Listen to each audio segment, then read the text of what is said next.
بسم اللہ الرحمن الرحیم۔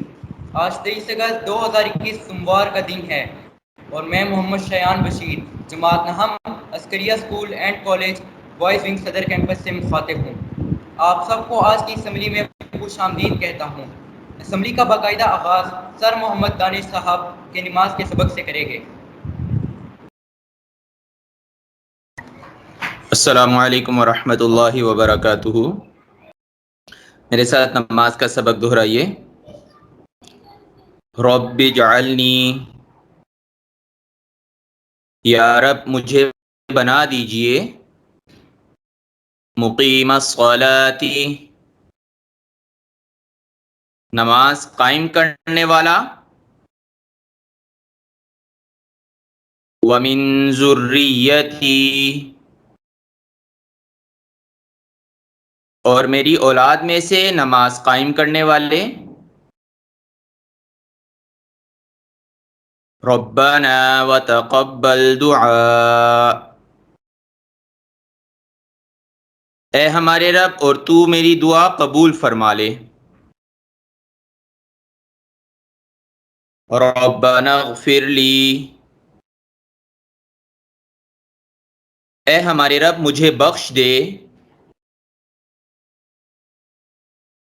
وَلِوَالِدَيَّ، اور میرے والدین کو بخش دے،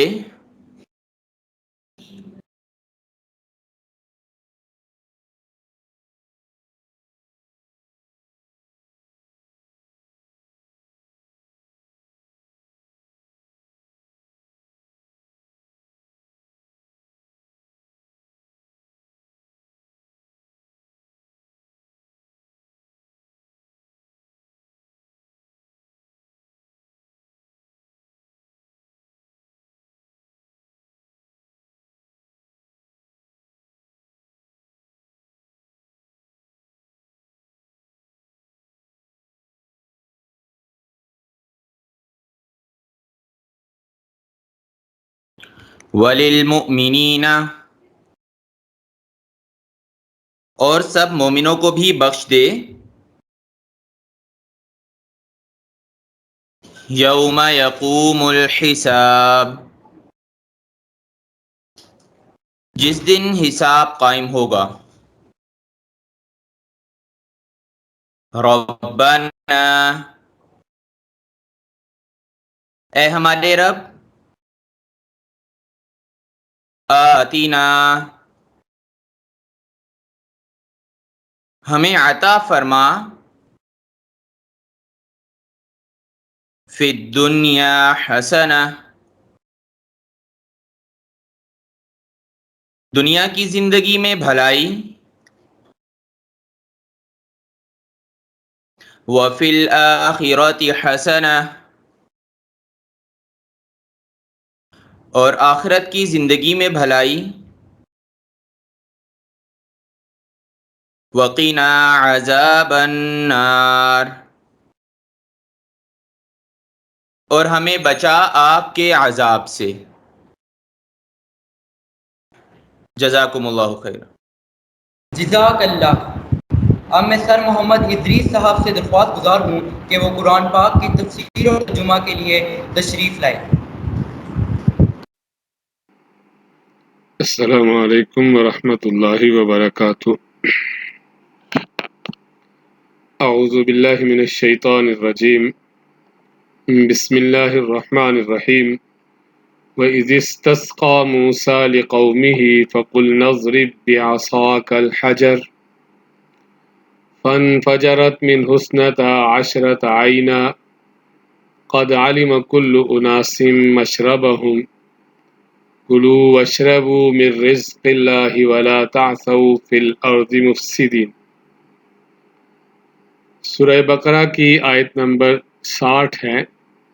اللہ تبارک و تعالی نے ارشاد فرمایا، واو، اور جب استسقا، پانی مانگا، پانی کی درخواست کی، موسیٰ علیہ السلام نے، لِقَوْمِهِ، اپنی قوم کے لیے، فَقُلْنَا، سو کہا ہم نے، اضرب، ماریے، بِعَصَاکَ، عصا لاٹھی اپنی کا بی عصا کا اپنی لاٹھی سے الحجر پتھر کو.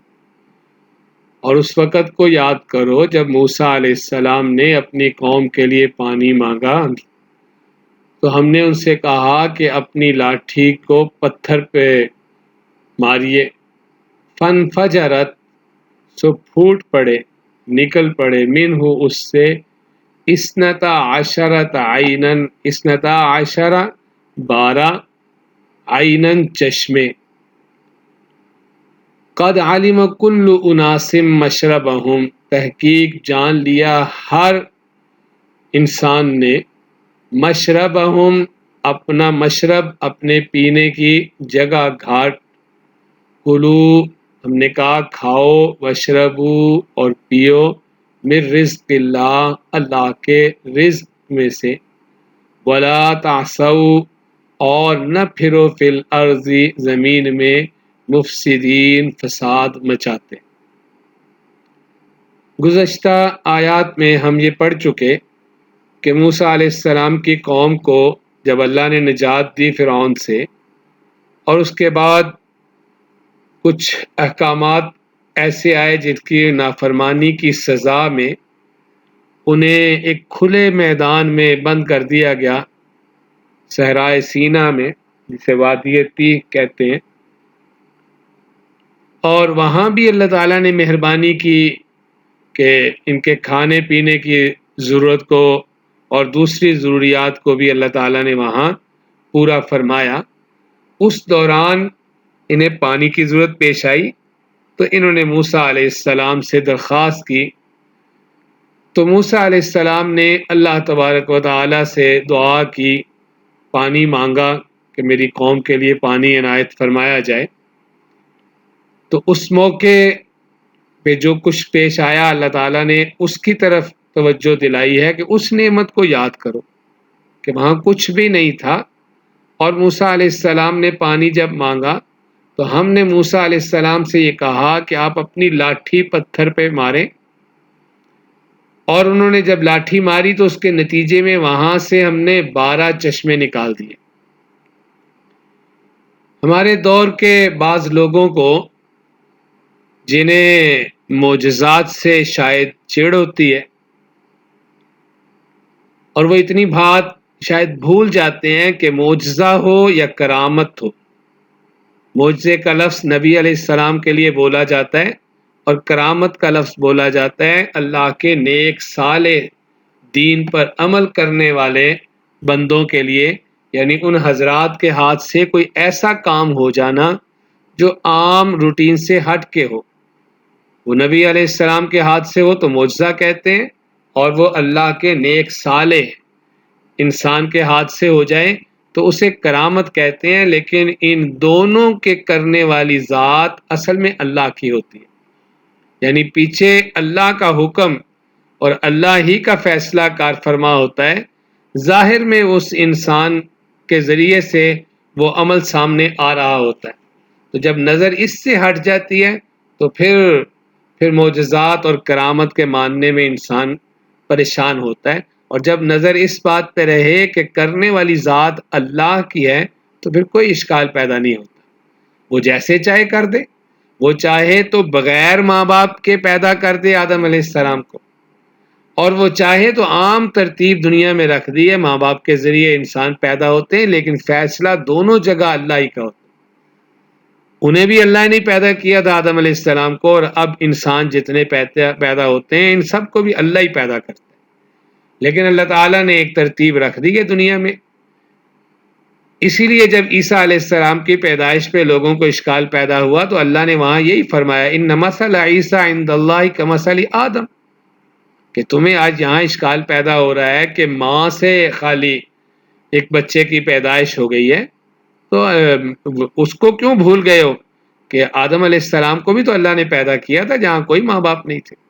تو اس لیے معجزہ ہو یا کرامت ہو یہ بات ہمیشہ یاد رکھنی چاہیے کہ اسے کرنے والا وہ فعل جو ظاہر ہو رہا ہوتا ہے وہ چاہے انسان کے ہاتھ سے ہو رہا ہوتا ہے لیکن اصل میں کرنے والی ذات وہ اللہ کی ہوتی ہے. انشاءاللہ اس پہ مزید بات آئندہ عرض کریں گے. یہاں موسیٰ علیہ السلام کا معجزہ ظاہر ہوا. اللہ نے انہیں کہا کہ آپ پتھر پہ لاٹھی ماریں اور اس کے ذریعے پانی نکل آئے گا.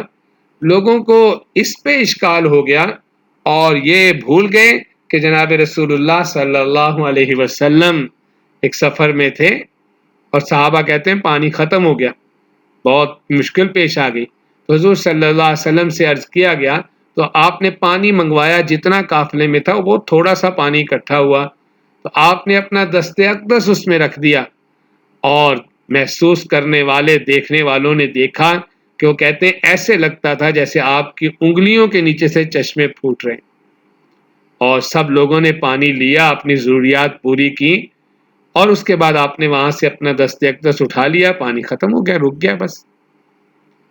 تو پتھروں سے تو پانی نکلا ہی کرتا ہے, چشمے ہوا کرتے ہیں. اس سے بڑا معجزہ جناب رسول اللہ صلی اللہ علیہ وسلم کے دست اقدس سے ظاہر ہوا ہے. تو اللہ کی ذات ہے, وہ جیسے کر دے. اب رہی بات یہ کہ اگر پانی نہ مل رہا ہو تو کیا کرنا چاہیے, تو حضور صلی اللہ علیہ وسلم سے دونوں طریقے ثابت ہیں. بستی سے نکل کے آپ لوگوں کو لے گئے اور آپ نے وہاں نماز پڑھی, جسے ہمارے ہاں معروف نام نماز استسقاء ہم کہتے ہیں. نماز بھی پڑھائی اور دعا بھی کی, خطبہ بھی دیا. اور دوسرا طریقہ یہ ہوا کہ حدیث میں آتا ہے حضور صلی اللہ علیہ وسلم جمعے میں خطبے کے لیے کھڑے تھے کہ ایک آدمی اچانک حاضر ہوا اور اس نے کہا یا رسول اللہ بارش نہیں ہو رہی, جانور مر رہے ہیں, فصلیں ختم ہو رہی ہیں. تو آپ نے وہیں کھڑے کھڑے دعا کر دی اور آپ نے اللہ سے درخواست کی اللہم اسقنا, بار بار آپ نے دعا کی اللہ ہمیں سیراب کر دے, ہمیں پلا پانی, ہماری پانی کی ضرورت کو پوری فرما. حضرت انس رضی اللہ عنہ کہتے ہیں کہ کہیں بخدا کہیں بادل نہیں تھے, کوئی چیز نہیں تھی, اور اچانک پہاڑیوں کے پیچھے سے ایک چھوٹا سا ٹکڑا بادل کا آیا اور درمیان میں آ کے شہر کے اس نے پھیلنا شروع کیا اور ہر طرف وہ پھیل گیا اور بارش شروع ہو گئی. اور کہتے ہیں کہ اللہ کی قسم پورا ہفتہ ہمیں آسمان نظر نہیں آیا, بارش ہی بارش ہوتی رہی. اور آئندہ جمعے کو حضور صلی اللہ علیہ وسلم خطبے کے لیے پھر تشریف فرما تھے کہ وہ آدمی حاضر ہوا اور اس نے عرض کیا کہ یا رسول اللہ بارشیں بہت زیادہ ہو رہی ہیں. انسان کا حال بھی عجیب ہے, تو کسی حال میں بیچارہ خوش نہیں رہتا. تو بارشیں بہت ہو رہی ہیں اور جس کی وجہ سے یعنی بہت مشکلات پیش آ گئی ہیں. تو حضور صلی اللہ علیہ وسلم نے پھر وہیں کھڑے کھڑے دعا فرمائی کہ اللہم حوالینا ولا علینا, یا اللہ ہمارے دائیں بائیں جو پہاڑیاں ہیں, باغات ہیں, ٹیلے ہیں, ان پہ بارش برسا دے, ہم پہ نہیں. یعنی ہمیں یہ جو شہری آبادی ہے اس پہ اب بارش کو روک دیا جائے. حضرت انس رضی اللہ عنہ کہتے ہیں کہ بس ہم وہ دعا ختم ہونے کی دیر تھی کہ ایک دم سے بادل چھٹ گئے اور ہم نکلے تو دھوپ نکل چکی ہوئی تھی.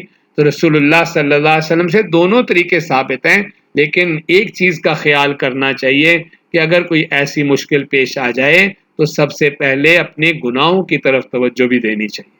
اللہ تعالیٰ نے قرآن پاک میں ہود علیہ السلام اور نوح علیہ السلام کی بات نقل فرمائی ہے کہ ایسے موقع پہ انہوں نے اپنی قوم سے, ہود علیہ السلام نے کہا تھا یا قوم استغفروا ربکم, اے لوگو, اے میرے قوم والوں, اپنے رب سے, اپنے اللہ سے کیا کرو, استغفار کرو, ثم توبوا الیہ, پھر اسی کی طرف رجوع کرو. وہ کیا کرے گا, یرسل السماء علیکم مدرارا, وہ تمہارے اوپر موسلا دھار بارش برسا دے گا, وہ آسمان سے تمہارے اوپر پانی برسا دے گا. اور اسی طرح نوح علیہ السلام نے بھی اپنی قوم سے یہ بات کہی تھی کہ اے میری قوم, انہوں نے کہا فقلت استغفروا ربکم, کہ اپنے رب سے استغفار کرو, انہ کان غفارا, وہ بہت بخشنے والا, مغفرت کرنے والا ہے. یرسل السماء علیکم مدرارا, وہ تم پر آسمان سے خوب بارشیں برسا دے گا. تو اللہ سے پانی مانگنا ہو, کہیں ضرورت پیش آ جائے, ہر چیز اللہ سے مانگنی چاہیے. اور ہر وقت یہی طریقہ ہے کہ انسان پہلے اپنے گناہوں کی معافی مانگے, اپنے گناہوں پہ توجہ کرے کہ میں نے کیا کیا ہے, ان کی اللہ سے توبہ کرے, معافی مانگے, اللہ کی طرف رجوع کرے, اور پھر اللہ سے جو ضرورت ہے، مثلاً پانی کی ضرورت ہے تو پانی کی درخواست اللہ سے کی جائے. اور اس میں نے عرض کیا کہ دونوں طریقے حضور صلی اللہ علیہ وسلم سے ثابت ہیں کہ باقاعدہ نماز استسقاء بھی پڑھائی ہے اور نماز کے علاوہ خالی دعا بھی آپ نے کی ہے. تو اسی لیے فقہا نے لکھا ہے کہ خالی دعا وہ جمعے کے بعد بھی ہو سکتی ہے، خطبے کے بعد بھی ہو سکتی ہے، اور عام نمازوں کے بعد بھی اللہ سے دعا کی جا سکتی ہے. اللہ نے فرمایا کہ جب انہوں نے دعا کی ہم نے 12 چشمے وہاں سے نکال دیے. ان کے 12 قبائل تھے. اللہ تعالیٰ نے یہ بھی مہربانی کی تاکہ لوگ اطمینان سے الگ الگ جگہ سے اپنی ضرورت پوری کر سکیں. اسی لیے آگے فرمایا قد علم کل اناس مشربہم، ہر قبیلے نے اپنے پانی کے لینے کی جگہ جو ہے وہ معلوم کر لی، اسے پتہ لگ گیا ہماری جگہ یہ ہے. لیکن ساتھ ساتھ اللہ نے جو اس بات ارشاد فرمائی اس پہ توجہ دینی چاہیے، کیونکہ جب نعمتیں ملتی ہیں تو انسان پھر اللہ کو بھول جاتا ہے، پھر اس کا دماغ خراب ہو جاتا ہے، پھر یہ بھول جاتا ہے کہ مجھے تو چیز ملی ہوئی ہے، میرا یہ بھی ایک کام ہے کہ جن کو نہیں ملی ان تک بھی پہنچاؤں، ان کی بھی فکر کروں.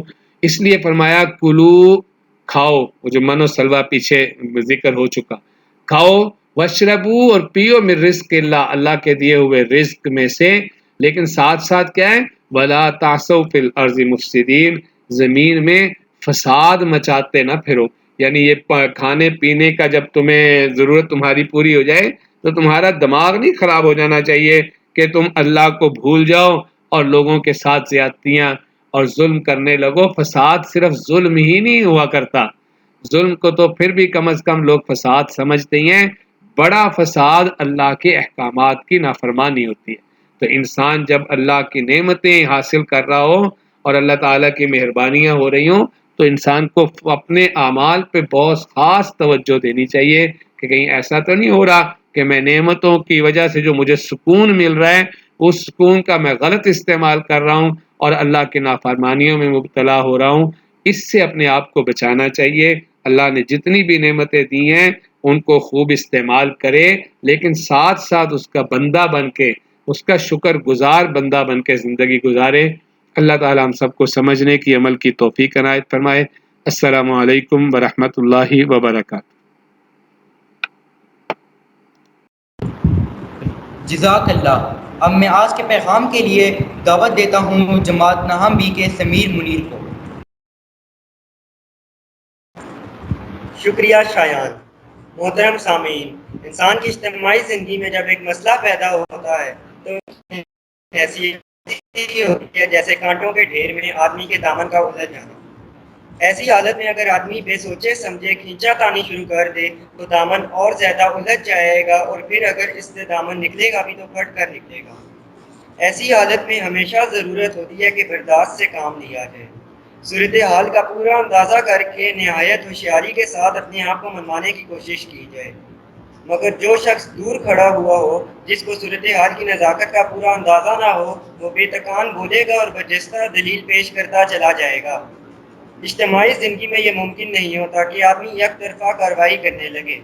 اجتماعی زندگی میں اپنی اور دوسروں کی قوت کے تناسب کا اندازہ کرنا پڑتا ہے. اجتماعی زندگی میں کوشش کرنی پڑتی ہے کہ آخری حد تک دوسروں کے ٹکراؤ سے بچتے ہوئے اپنا مقصد حاصل کیا جائے.